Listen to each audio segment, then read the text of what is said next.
ഇന്നത്തെ യാത്ര കൊച്ചിയിലെ ഒരു ബീച്ചിലേക്കാണ്.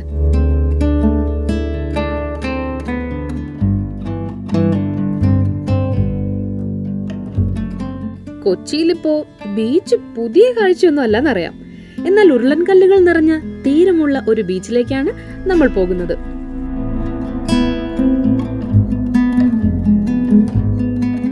കേരളത്തിന്റെ ടൂറിസം വില്ലേജായ കുമ്പളങ്ങിക്ക് തൊട്ടടുത്തുള്ള ചെല്ലാനം പഞ്ചായത്തിലാണ് ഈ പുത്തൻതോട് ബീച്ചുള്ളത്.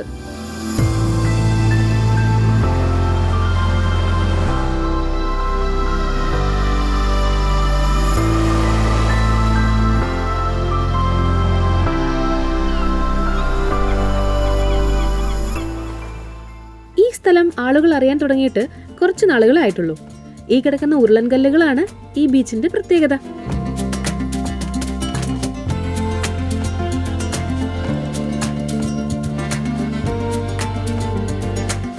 ഒരു 65 വർഷമായി ഈ വലിയ ഭാഗമുണ്ട്. ചെറിയ കല്ലെന്ന് പറഞ്ഞല്ലേ ഈ തലയ്ക്ക് വെക്കാൻ പറ്റിയ കല്ല്, അത് ചെറുകുള്ള കല്ലേ, അത് ഈ ശുഭതോണി വഞ്ചിക്ക് വന്നിട്ട് ഇവിടെ ഇടിയത്. അപ്പോൾ എനിക്കൊരു 10-12 വയസ്സേ ഉള്ളത്.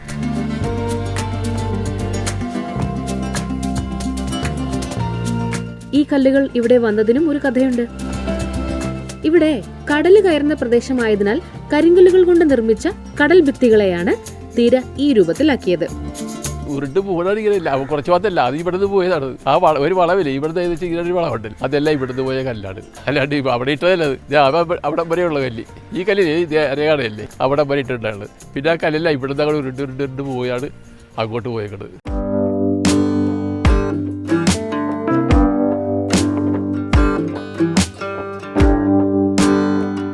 ഇത് ശരിക്കും ഒരു വിനോദസഞ്ചാര കേന്ദ്രമൊന്നും ആയിരുന്നില്ല.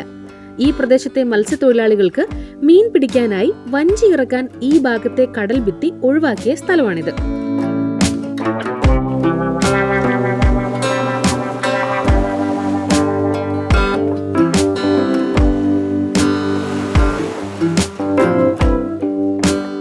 ഇതിനെ പുത്തൻതോട് ഗ്യാപ്പ് എന്നും പറയാറുണ്ട്. ഈ ഗ്യാപ്പുകളിൽ തിരയടിച്ച് അരികിലെ കല്ലുകൾ ഇളകിയാണ് ഈ ഉരുളൻ കല്ലുകൾ രൂപപ്പെട്ടത്.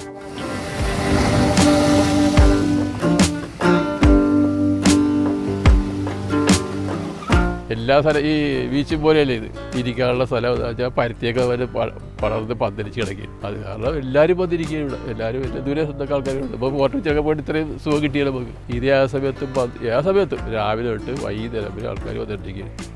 എല്ലാം കൊണ്ട് നല്ല സൗകര്യമാണ്. കൂടുതൽ വന്നത് ശനി ഞായർ ഭയങ്കര തിരക്കായിരിക്കും, വണ്ടി പാർക്ക് ചെയ്യാൻ കൂടി സ്ഥലം ഉണ്ടായാലും.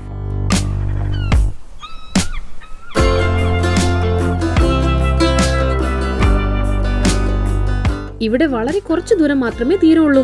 ബാക്കി ഈ ഉരുളൻ കല്ലുകളും കരിങ്കൽ ഭിത്തിയുമാണ്. കുറച്ച് മുന്നോട്ട് പോയാൽ ടെട്രാ പോഡ് കൊണ്ടുള്ള കടൽ ഭിത്തിയിലൂടെ നമുക്ക് നടക്കാം. 2.5 കിലോമീറ്ററോളം ഈ ഭിത്തിക്ക് നീളമുണ്ട്. ആളുകൾ അധികം അറിയാത്ത സ്ഥലമായതിനാൽ ഇവിടെ ലൈഫ് ഗാർഡുകൾ ആരുമില്ല. അതുകൊണ്ട് തന്നെ പല അപകടങ്ങളും നടന്നിട്ടുണ്ട്. അതുകൊണ്ട് ഈ കടലിൽ ഇറങ്ങുന്നത് വളരെ സൂക്ഷിച്ചു വേണം. ഇനിയിപ്പോ എന്തെങ്കിലും അപകടം ഉണ്ടായാൽ രക്ഷക്കെത്താൻ നാട്ടുകാർ മാത്രമേ ഉള്ളൂ.